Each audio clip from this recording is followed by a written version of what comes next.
Saying where patience is very important. Patience, but patience is embedded in love. You have to be kind, and in showing kindness, there is patience.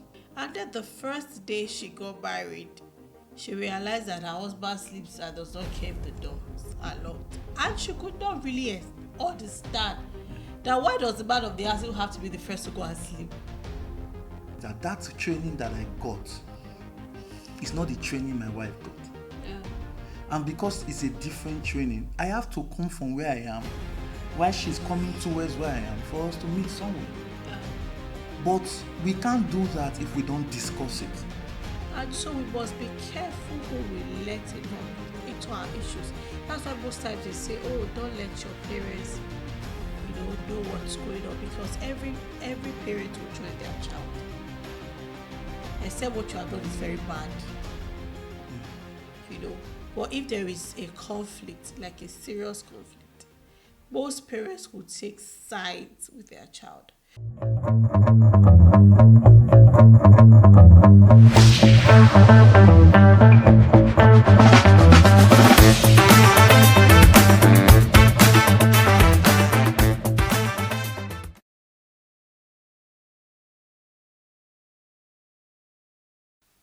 Hi guys, welcome to Young Christian and Married podcast. And today we'll be talking about conflict resolution. Here in the studio, I have my guest, Mr. Benjamin. Welcome. What a way to introduce me. Welcome, guys. Good to see you. And to be with you Welcome. again. So today we're going to be talking about conflict resolution. And Yeah. when people get married, the first thing that binds them together is love. And it's funny to say that soon, while they are married, they begin to go through certain seasons in their life whereby, based on each other's background, could be a form of conflict where maybe a man believe in a certain thing, and the wife also believe in another thing. And if there is no proper resolution, at the end of the day, look as if love doesn't really matter after all. Yeah, it's something that we really need to look into. But then, aside belief, it can even be um, one's take on something, you Yeah. know.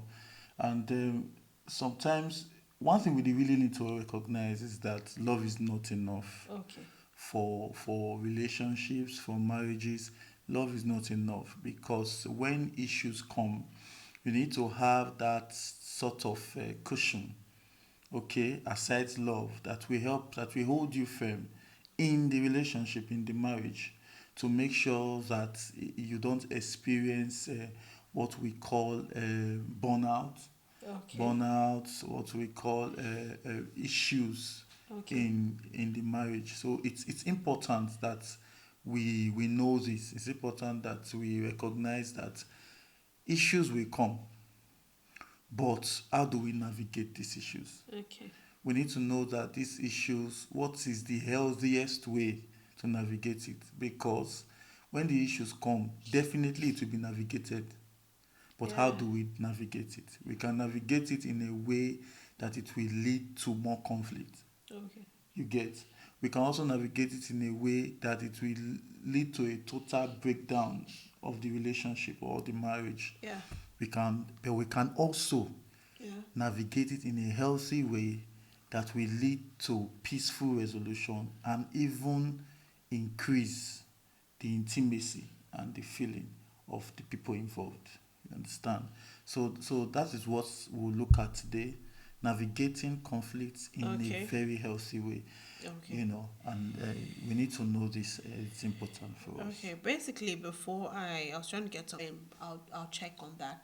I remember seeing a video when a woman she was coming from a family where um, security was very important, whereby 7 8 p.m. the doors were shut.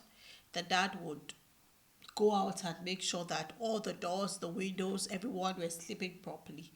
And then the first day she got married, she realized that her husband sleeps and does not keep the doors are locked. And she could not really understand that why does the man of the house even have to be the first to go and sleep?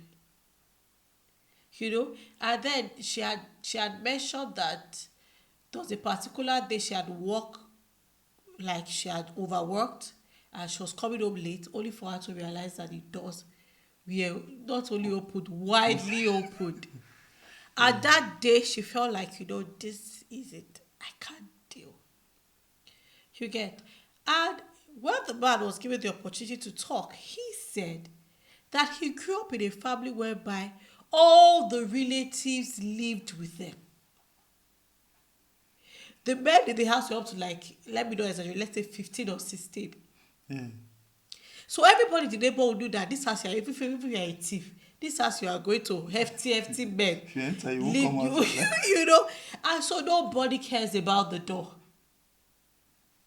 If you come 10 o'clock, you enter, you bang the door. You self, you might even think that you see somebody outside, so you leave the door for the person. That was how he lived. So imagine two people from two different backgrounds coming, and that was an issue. Yes. And if those issues are not being treated, we've had issues whereby people talk about, toothbrush or toothpaste. Why would you take it from the other? Why would you take it from the middle? Why would you take it from the... My husband said he used to take his own from the other. That after we got married, I used to take from anywhere, and everybody just, in that shot, just, decide to, let's just leave toothpaste. Take it anywhere you want to take it. I don't see any need whereby you have to be, I don't know.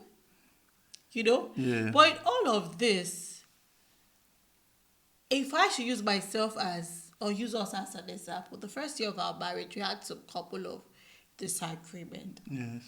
And I remember one day I told you, I said, see, listen, I don't want you to ever think of me and think of, my wives wake up every morning to annoy me.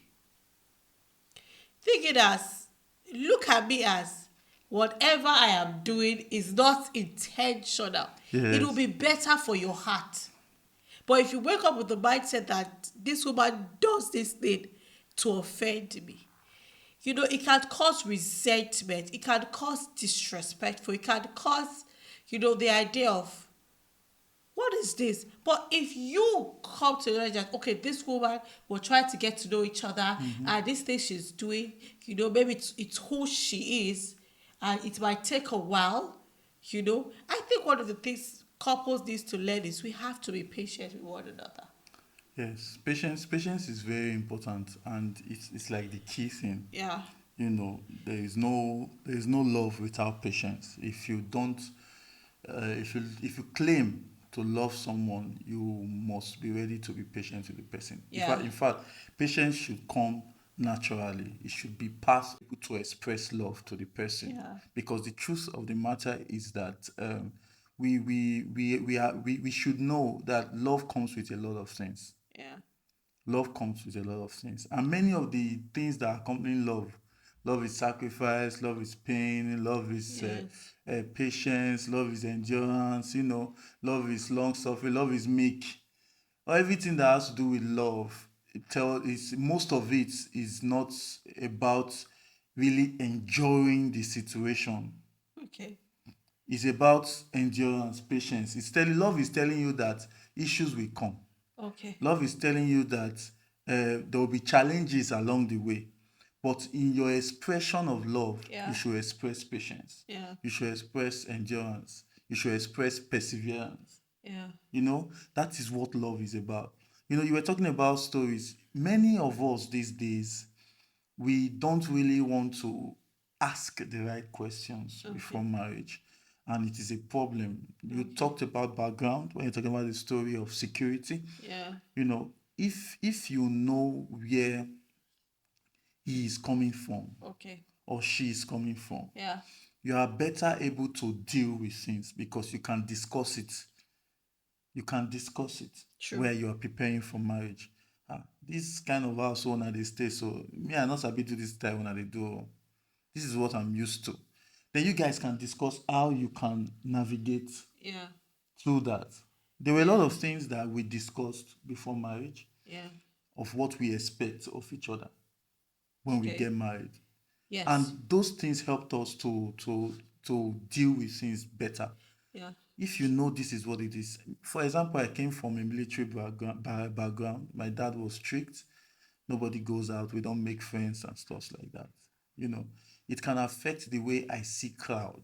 Okay, but if I'm able to know that my wife comes from a place whereby there is no discrimination, no one is a bloody civilian that should not come close to his child or something. You should not take things from people, neither should you give things to people.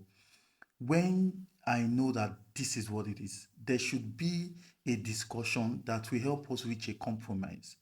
That if I'm worried about people coming around me, while my wife is comfortable with people being around her, there should be a place where we meet Yes. that will not cause issues. Yeah. That is the truth. I come from a place where, from a home where everything must be done in a very orderly manner. In fact, when you finish sweeping the floor, they must check for a grain of sand. And if there's a grain of sand, you have not swept the floor. So we are so meticulous about anything that we are doing. And because of that, it can make me really, really worried about how things are placed, the way clothes are placed, the Yeah. way the toothpaste is pressed, Yeah. no things like that. But I need to reach a compromise that that training that I got is not the training my wife got. Yeah. And because it's a different training, I have to come from where I am while she's coming towards where I am for us to meet somewhere. Yeah. But we can't do that if we don't discuss it. I can't assume many of the conflicts we have in relationships are assumptions. Yeah.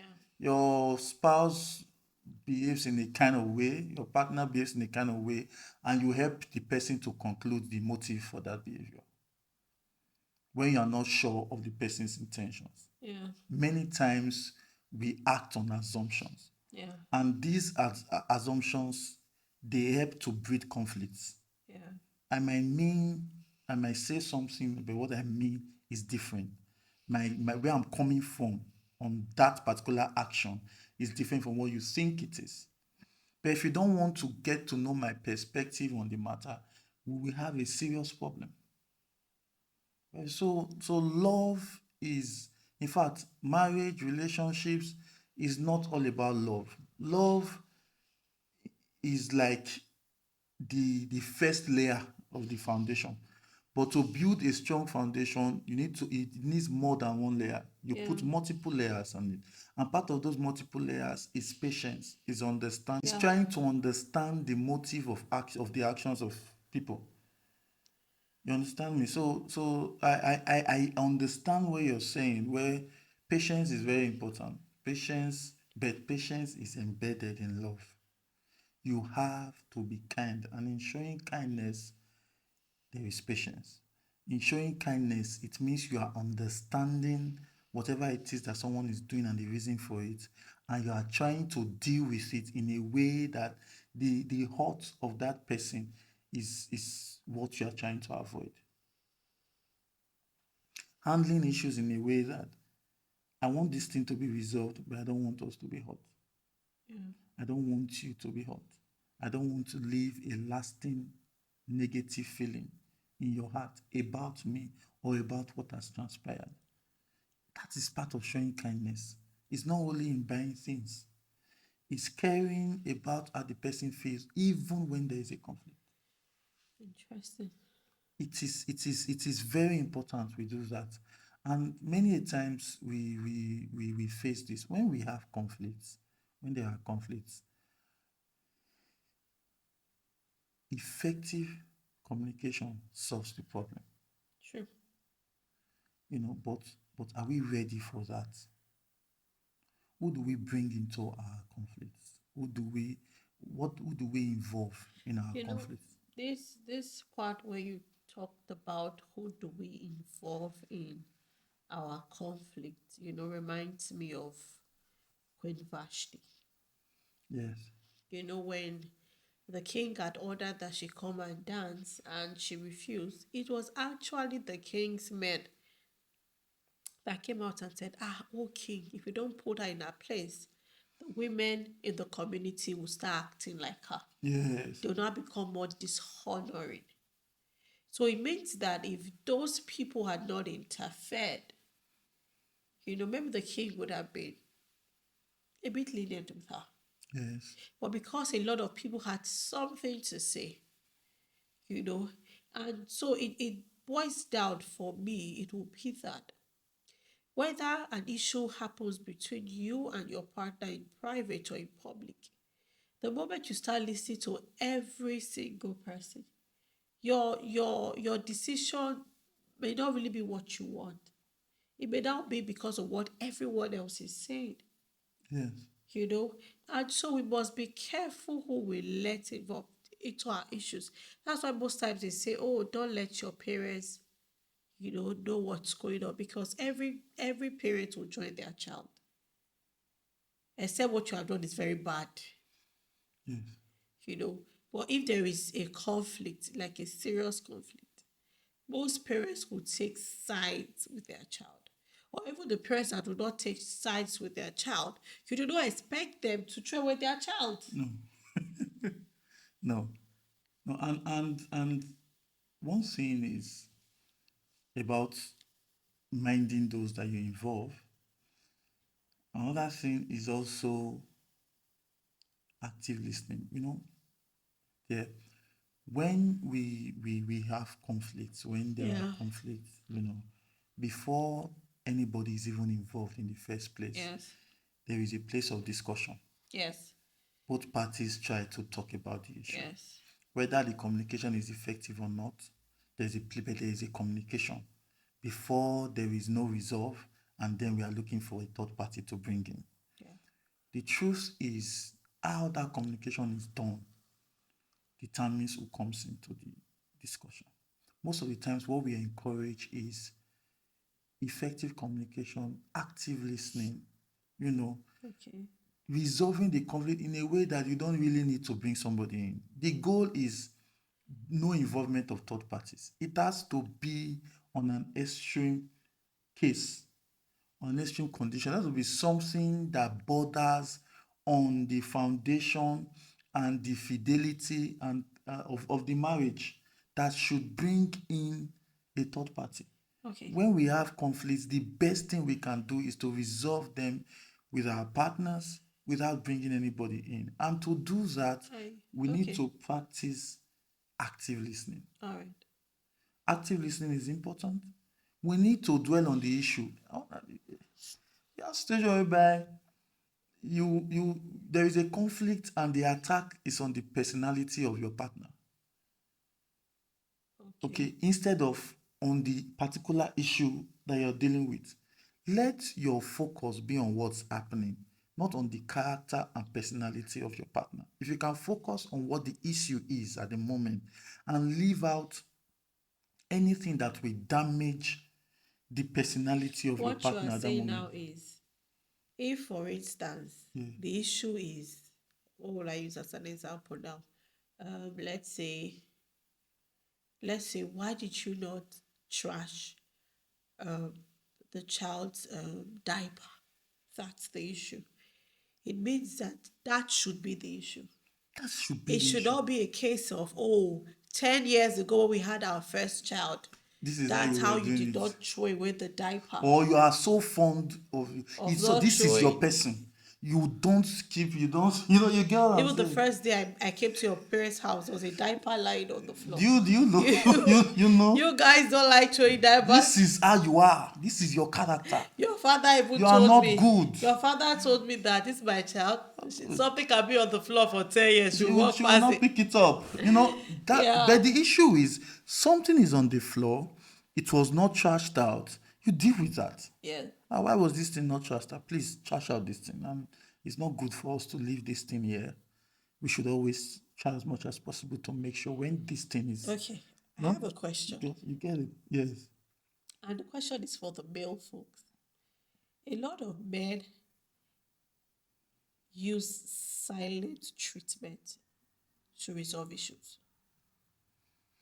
I'm not done. I mean, A lot of times I can't, because growing up, I used to think that women are the malice keeper. Women are the. But recently, having conversation with my friends, going on social media, I even saw on TikTok, a lady said her husband didn't talk to her for 3 months. I am not joking. It was one of all this Benin live show. The lady was speaking with Benin. She said she had to leave. She almost died of depression. And my question is, why do men use silence treatment? Or why do some men, not, I don't want to categorize as all men. I'm sorry, I'm having a lot of stuff going on.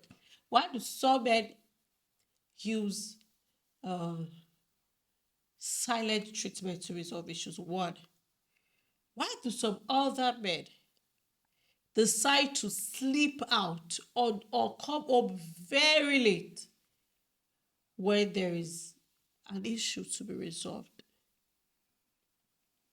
Maybe a man who comes pretty early and now because there is an issue decides to come home late. You know, this is it from I'm trying to understand how people react. Some could be that maybe they don't want to stay in a toxic environment, so they don't get upset and maybe go violent with the woman, and so they are trying. Because most times we need to even understand that a lot of women are verbally abusive, and then resort to most men now Yeah, I'm becoming happy you are bringing that physically. one into No, this I your want a question. balance. Yes, yes, I yes. want a balance. And then some men are now physically abusive, because maybe a lot of men cannot really express themselves. Because there's a way a man will even talk, say you're talking like a woman. And so the man has to now go. Is this a way of, is it a way that men react where they feel like they are being pushed, where they feel that they are being disrespected, or is it a way of them trying to punish women? Okay. The truth of the Glory to matter God. is that God is good. The truth of the matter is that men we have a way of reacting because we have a certain sort of we have this thing called ego. Okay. Okay, we are born leaders.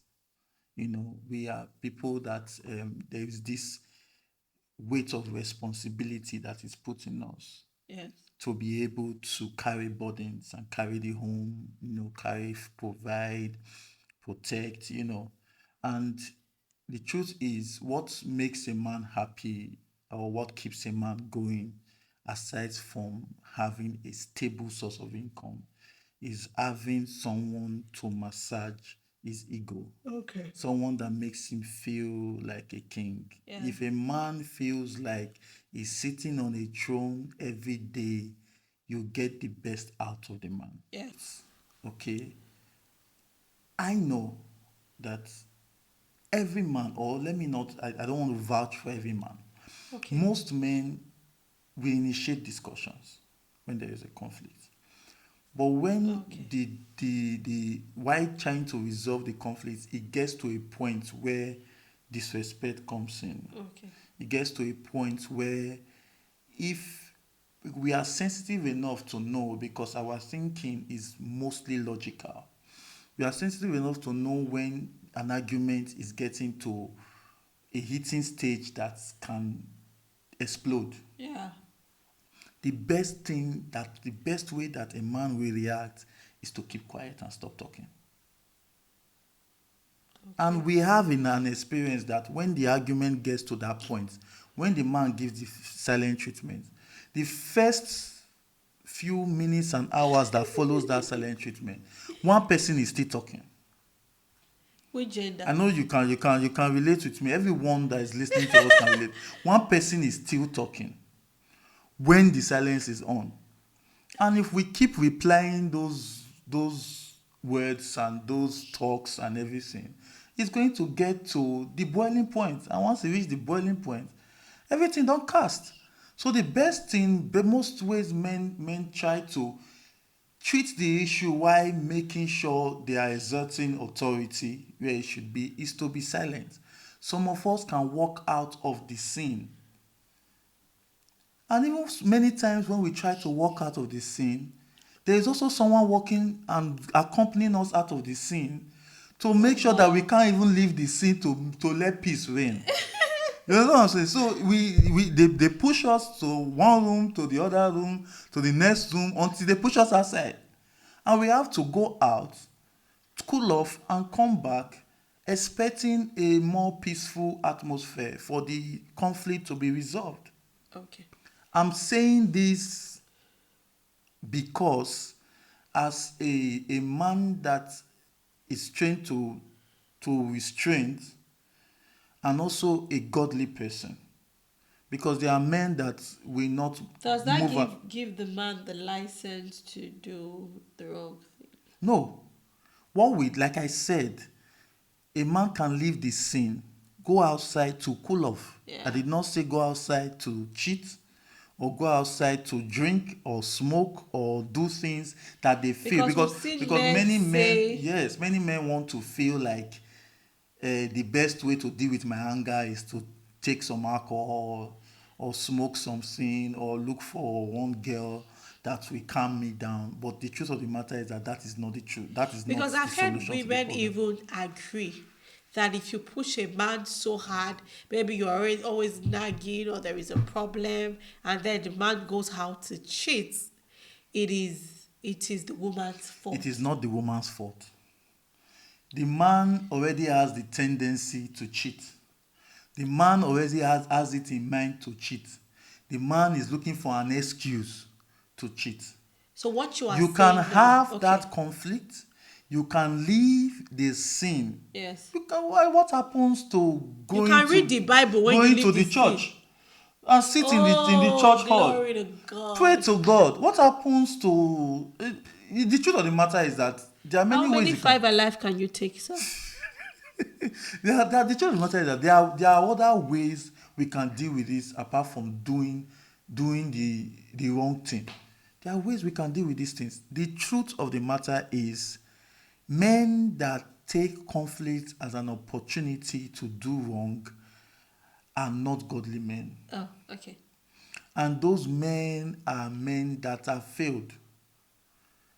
You have failed in your responsibility to your spouse for that promise that you made. You have also failed in your responsibility to God to love your wife the way Christ loved the church and gave his life for it. Yeah. My brother, offense will come. But how you deal with offense is what tells if you are a godly man and you are a responsible person. You deal with offense in ways that resolution can come easily and Yes. quickly. Easily and quickly. You can't go out to cool off and you are going out for 2 days. You can't go out to cool off and you are coming back in the night. If you come back home by 5, you can cool off and Christy come back home by 5. All we need to do is that when we are calm, when we come back, we initiate the discussion in a way that we can exhibit active listening, in a way that the kindness and the love that we have for our partner is not compromised. This is an issue that we pass. The issue is not your spouse.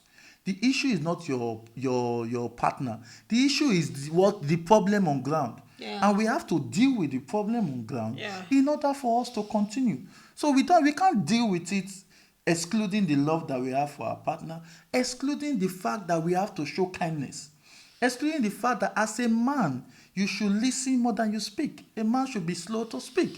And the women, I wish they can also help us Okay. without talking too much so that we can And deal with these things better. and I think when a man says or a woman talks too much or women they react, I would say that it could be from a place of prior issues that have been left unresolved. When someone does something to you and maybe you expect, okay, this should be a way it should be resolved, and the person leaves it, Or everybody just say, you know what, let's just leave this matter, let's just move on for the peace of the family or for the children or whatever. And then the person does it again because that issue had not been properly settled. There is a tendency for you to react. Talk about it. So the thing now from my end as a roundup would be, let us resolve every issue as it comes. No matter how small. Don't pile it up. Don't keep it for tomorrow. As it comes, resolve it. I heard someone say that they never sleep until they resolve an issue. Resolve it, then you go to bed. So from us today, or from me, I would say conflict resolution for your peace sake, for your joy's sake. It is important that you resolve it. God wants us to resolve conflicts, and we should make sure that we do that because we are godly people and we obey God. God bless you. Join us again next week. We'll have a very beautiful topic to talk about. See you again. Bye, guys. Bye.